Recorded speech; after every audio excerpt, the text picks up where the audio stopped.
Bonjour à tous et comme promis, aujourd'hui on va parler de la scène finale du strike dans l'excellent film Nimitz Retour vers l'enfer. Donc là je vais vraiment me concentrer sur la partie préparation au strike. Je vais essayer de vous faire une vidéo pas trop longue, mais l'idée c'est de vous apprendre quelque chose sur la vie à bord d'un porte-avions et la manière dont ça marche. Allez, si ça vous intéresse, n'hésitez pas à suivre la chaîne, je fais pas mal de contenu à la fois sur les films, sur la technique aérienne, sur les simulateurs de vol. Et si vous laissez un pouce en haut ou en bas ou vous me laissez un commentaire, moi ça m'aide à mieux comprendre ce qui vous plaît et ce qui vous plaît pas.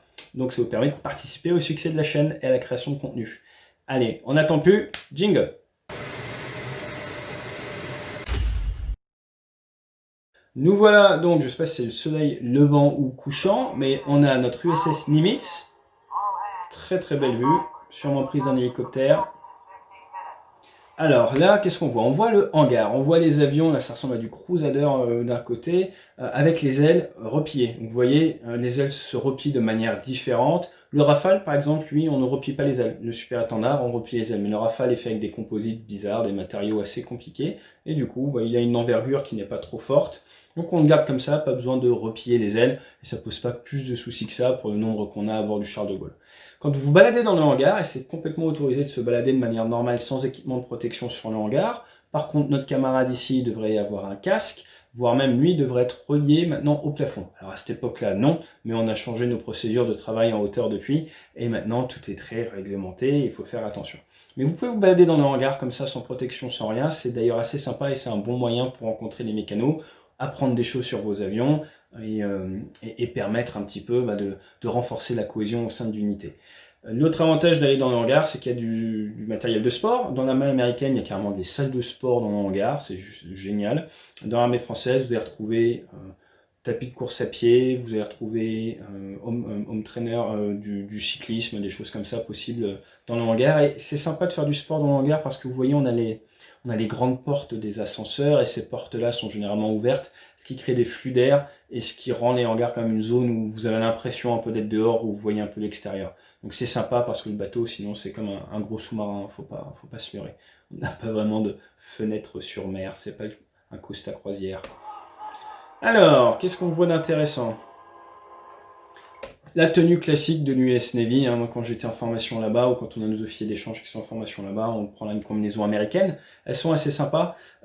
Généralement, oui, on a des manches longues avec un turtleneck, souvent gravé, avec notre nom imprimé dessus. En termes de patch, dans la Navy américaine et dans l'armée américaine, sur leur combinaison, il y en a moins qu'en France. En France, on peut en porter plus.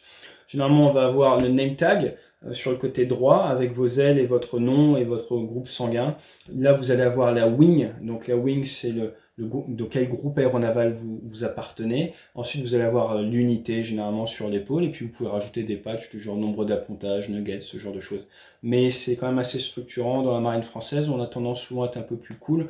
Donc, vous avez plus de liberté d'action sur les patchs et ce que vous mettez où. Ça dépend des unités, ça dépend du leadership un petit peu, mais l'armée de l'air est généralement plus rigide que la marine autour des patchs. C'est, voilà, chaque unité est un peu différente. Lui, pour le coup, si je dis pas de bêtises, c'est le CAG, hein, donc il est super chef. Le fait qu'on ait Lasky qui soit là en tenue civile au milieu des avions en se tenant, oui, aucun souci avec ça. Comme je vous ai dit, dans le hangar, ça choquerait personne. S'il y a besoin de le pousser ou s'il y a des mouvements à faire de trappe hydraulique ou autre, les mécanos vont lui dire t'es gentil, on travaille, mais ça se passe assez bien. Là, je ne vais pas vous rentrer en détail du scénario, petit échange, mais j'aime beaucoup parce que ça vous montre à quel point c'est exigu et on a du personnel qui bosse des dizaines d'heures par jour là, dans cet environnement de travail et c'est pas facile. Donc félicitations à eux, merci, ils travaillent jour et nuit pour nous avoir des avions et c'est un sacré travail. Donc là, en rouge, on va avoir les armuriers, vous voyez, ils travaillent au niveau des points d'emport. Là derrière, on voit un A7, c'est un corsaire. En jaune, c'est plutôt les chefs. Là, c'est un point intéressant. On a l'hélicoptère qui est là, replié. On a nos deux passagers à bord. On a le CAG, le commandant du groupe aérien, qui va les rejoindre, qui a son casque avec lui. Pas mal d'incohérences là-dessus. C'est très joli. D'ailleurs, Top Gun va reprendre un peu les mêmes vues dans Top Gun 1 et pareil après dans Top Gun 2. On les a vus dans le trailer. C'est pas comme ça que vous allez rejoindre un hélicoptère si vous devez partir. L'hélicoptère sera déjà sur le pont. Vous allez aller au bureau des passages, un petit peu un endroit où on va vous donner une Mae West ce qui est orange, ce qu'avaient les deux passagers tout à l'heure. Ce que n'a pas le CAG. Bon, normalement, le CAG devrait avoir une Mae West. Il y a de grandes chances qu'il prenne son gilet de pilote, comme ça c'est le sien, c'est à sa taille. Et, ou pas d'ailleurs. Ou pas, pourquoi? Parce que des fois les gilets de pilote se gonflent automatiquement, et quand vous êtes passager en tranche arrière, eh bien, si vous rentrez en contact avec l'eau et que vous avez un gilet chasse qui se gonfle automatiquement, vous vous retrouvez bloqué dans la carlingue. Donc des fois on va vous donner exprès un gilet, une Mae West qui ne marche que par percussion manuelle pour vous permettre en cas d'amérissage de vous éloigner puis de percuter votre gilet. Donc ils devraient normalement faire ça au niveau de la tour, récupérer leur matériel, attendre que l'hélico soit prêt et puis après on les emmène, alors que là ils sont partis pour attendre un paquet de temps et même déplacer l'hélico avec des civils à bord, c'est pas pratique. Autre point assez différent, dans la marine française, on va avoir un personnel qui met en œuvre généralement l'ascenseur et quelqu'un de sécurité pour s'assurer que personne ne vient, qu'il n'y ait pas de mouvement. Donc on est vraiment dans des process ultra sécuritaires. Un porte-avions, c'est un des environnements les plus dangereux au monde, je vous laisse imaginer de nuit. Néanmoins, on a d'excellentes statistiques de sécurité parce que les procédures sont là, parce que la rigueur est là, parce que l'entraînement du personnel est là, et parce que tout le monde a en permanence dans un coin de son cerveau quelques neurones dédiés à la sécurité. Donc là, clairement, on aurait du staff qui surveille. Vous voyez, du mouvement d'ordnance, du mouvement de munitions dans le hangar. En France, c'est pas quelque chose vraiment qu'on va retrouver. Chaque pays a ses propres règles de mise en œuvre de l'armement et de comment est-ce qu'on peut déplacer de l'armement. Voir de l'armement dans un hangar, vous vous doutez bien, c'est toujours prendre un risque supplémentaire. Petit point à noter, vous voyez, la crosse est sortie là. C'est-à-dire que s'ils doivent le déplacer, il faudra sûrement remonter la crosse. Sinon, ça frotte par terre. Les crosses sont poussées hydrauliquement vers le bas, généralement dans les 200 kg de pression quand même. Ça stabilise l'avion, mais... Alors quand ça monte, eh ben, généralement, voilà, on a ces petites barrières qui montent. C'est sympa, c'est bien, c'est cool. Alors, on se retrouve avec la vue tactique dont je vous parlais dans d'autres épisodes, avec notre bullseye qui est là. Pearl Harbor est ici, et là il semblerait que l'action soit dans le nord. Donc là, 170 miles au nord-nord-ouest de Pearl. Donc moi, je l'aurais ploté nord-nord-ouest. Perso, je l'aurais ploté par ici.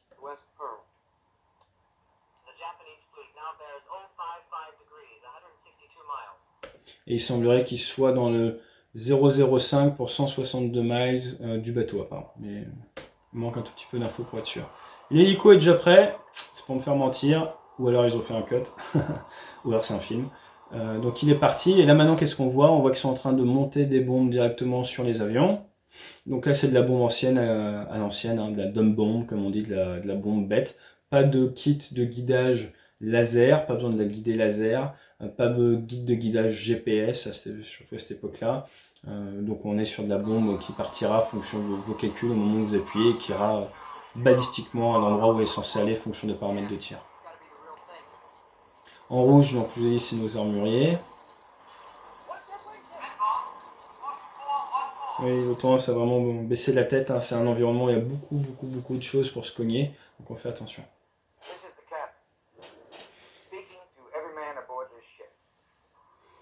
Alors là, on voit les quartiers, en fait, les salles des sous-officiers. Donc c'est intéressant parce que là, on va pouvoir voir un petit peu les différentes zones de vie du bateau.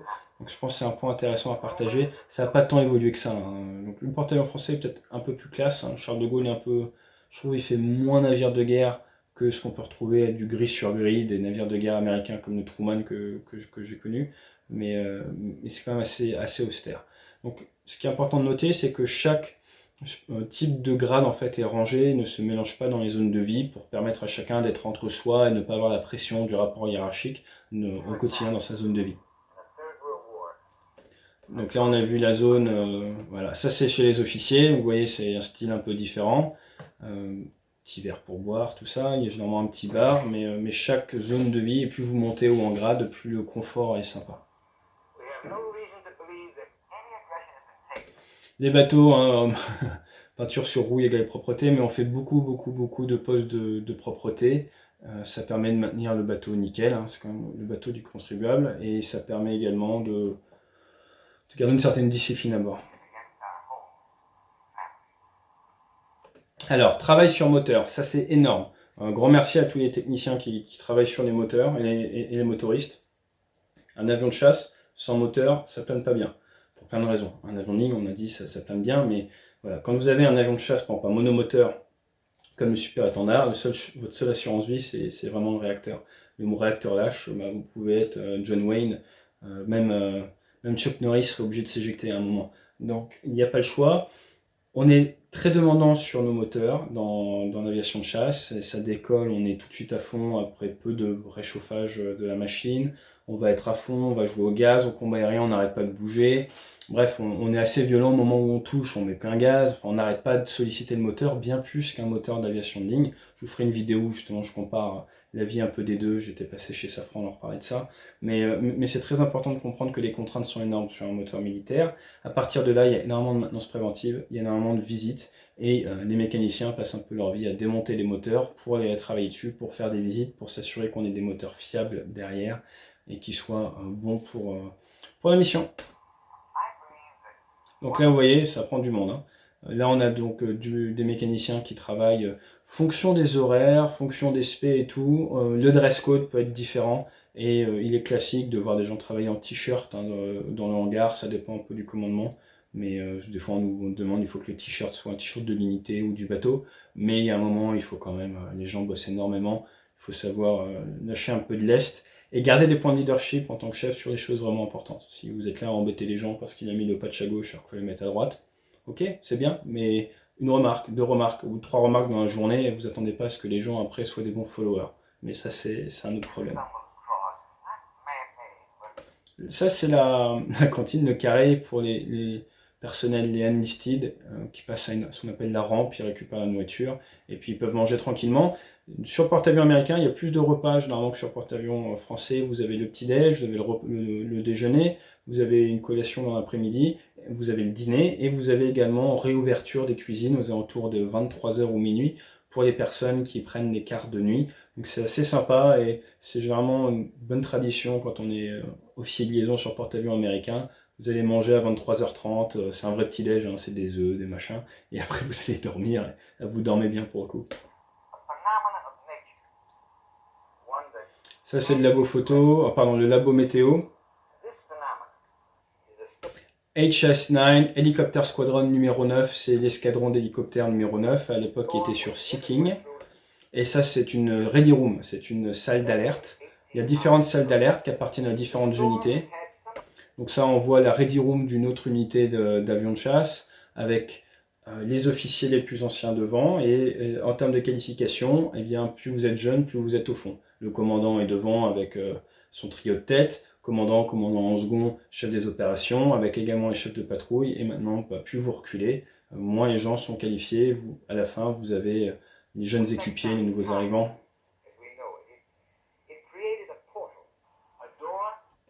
Donc ça, on voit, c'est une zone de vie du personnel non officier. Généralement, en tant qu'officier, on est 2 à 4 par chambrée. En tant que personnel non officier, ça peut monter très vite à une quinzaine, vingtaine, trentaine de personnes. Néanmoins, sur porte-avions, contrairement au sous-marin, il n'y a pas ce qu'on appelle la bannette chaude, donc vous n'allez pas partager votre lit. Il y a normalement assez de place pour tout le monde. Je dis bien normalement, il y a toujours des exceptions. L'arrière du bateau, si un jour vous visitez un gros bateau, je vous encourage à aller à l'arrière, surtout s'il est en mer. Vous voyez, c'est une puissance extraordinaire, c'est assez génial. J'ai eu la chance de fêter un réveillon sur l'USS Harry S. Truman au large de l'Iran en tant qu'officier de liaison, et les pilotes de Hawkeye m'avaient emmené là-bas fumer un cigare, donc on a le droit de fumer à l'arrière. Moi d'habitude je fume pas, mais c'était l'occasion qui était sympa. Donc c'est vraiment sympa. Moi la seule différence c'est que j'aime pas m'adosser aux barrières de sécurité, parce que là si vous tombez vous êtes mal. Pour la petite histoire, on vous apprend dans la marine, si vous tombez dans l'eau et que vous êtes en pantalon, par exemple, pantalon haut, tenue normale, vous n'avez pas de tenue de sauvetage, vous pouvez utiliser votre pantalon, vous faites un nœud au niveau des jambes, vous le remplissez d'air et vous l'utilisez comme une Mae West, comme un gilet de sauvetage. Dans l'US Navy, ils vous forment à faire ça et ça a déjà sauvé des vies. Donc si un jour ça vous arrive, vous pouvez utiliser votre pantalon, vous le retirez, vous remplissez d'air et ça va faire de la flottaison.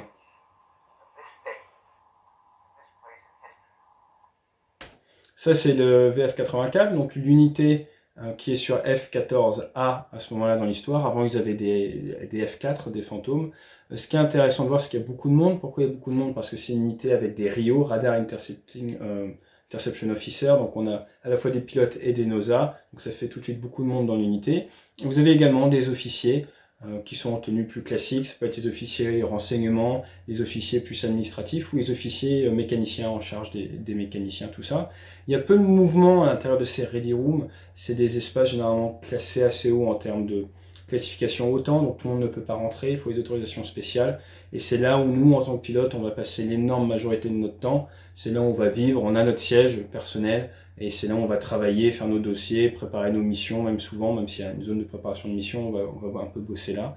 Et on va y passer énormément de temps.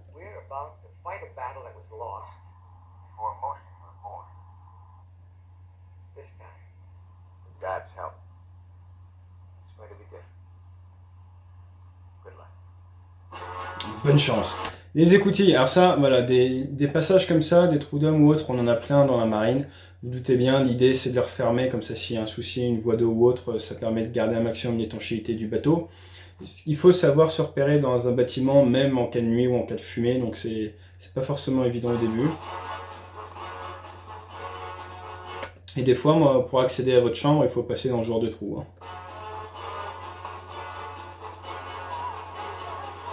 En rouge, on a dit les armuriers, vous voyez l'extincteur un peu partout sur le bateau. Quelqu'un qui s'occupe des mouvements au niveau de l'ascenseur. On a une multitude d'ascenseurs, des ascenseurs pour l'armement, des ascenseurs pour les avions, même des fois des ascenseurs pour le personnel. Ascenseur avion, vous voyez, c'est très costaud, on peut mettre un F-14 et un intruder avec l'armement avec. L'armement généralement vient les booms viennent l'accrocher sur le pont parce que c'est le moins dangereux. Et on a des ascenseurs exprès pour l'armement. Là vous voyez c'est monté avec un ascenseur spécial. Ces ascenseurs sont souvent utilisés la nuit pour préparer les avions pour les vols du lendemain. Là, ils se préparent à la guerre, c'est exceptionnel, mais voilà, on monte tout l'équipement qui a été préparé dans les soutes, qui a été préparé en bas par les armuriers, ils montent tout en haut et après il n'y a normalement plus qu'à assembler. Enfin, plus qu'à assembler, plus qu'à fixer sur les avions. Certaines bombes demandent un certain temps d'assemblement. Vous avez le corps de bombe, vous venez mettre la partie guidée laser, puis la partie de guidage à l'arrière. Ça prend du temps et c'est fait en bas. Ça c'est un Phoenix, vous avez vu la taille du monstre, ça allait très loin. C'est un missile aérien. Donc vous voyez, c'est pas mal à la main, musculaire, je pense que vous comprenez mieux l'importance des tests physiques. Donc les mécaniciens bougent l'armement, tout ça, musculairement. Voilà, donc c'était pour la petite passage sur la préparation. L'idée c'était de partager avec vous un petit peu autour de la vie à bord d'un bateau, en profiter pour commenter un petit peu ces images-là. Peut-être pas forcément le plus excitant, hein, c'est plus sympa quand ça se bat et tout, mais je pense que pour vous donner une bonne compréhension globale de ce qu'est l'aviation embarquée, vous avez vu la taille des hangars, vous avez vu la proximité, il faut ranger les avions, il faut les parquer les uns à côté des autres. Zut, j'ai besoin de tel avion, il est au fond, il faut tout anticiper. Les contraintes sont démultipliées sur un bateau. On ne peut pas faire d'intervention mécanique lourde sur le pont. Pourquoi? Parce qu'il y a du vent, c'est pas fait pour. Donc quand vous avez un souci avec un avion, il faut le descendre dans le hangar, le ranger dans un coin où on peut intervenir dessus. Après c'est bon, on peut le remonter. Bref, il y a énormément de travail, énormément de contraintes autour de ça. Vous ne voulez pas forcément monter des bombes dans le hangar, parce que c'est expose, c'est la catasse. Donc on va plutôt faire ça en haut, et voilà. Et là vous imaginez, vous comprenez pourquoi il y a autant de personnes sur un bateau, parce qu'il y a énormément de choses à anticiper, énormément de choses à travailler pour permettre au pilote d'arriver derrière et de monter dans un avion qui fonctionne, qui a du fuel, qui a de l'armement bon de guerre, sur un bateau, qui a la bonne vitesse, dans la bonne direction, au bon endroit dans le monde, avec de la bonne météo. Donc c'est beaucoup de travail. Voilà, j'espère que ça vous a plu, n'hésitez pas à me mettre si vous avez des idées de vidéos suivantes dans les commentaires, et stay safe, fly safe.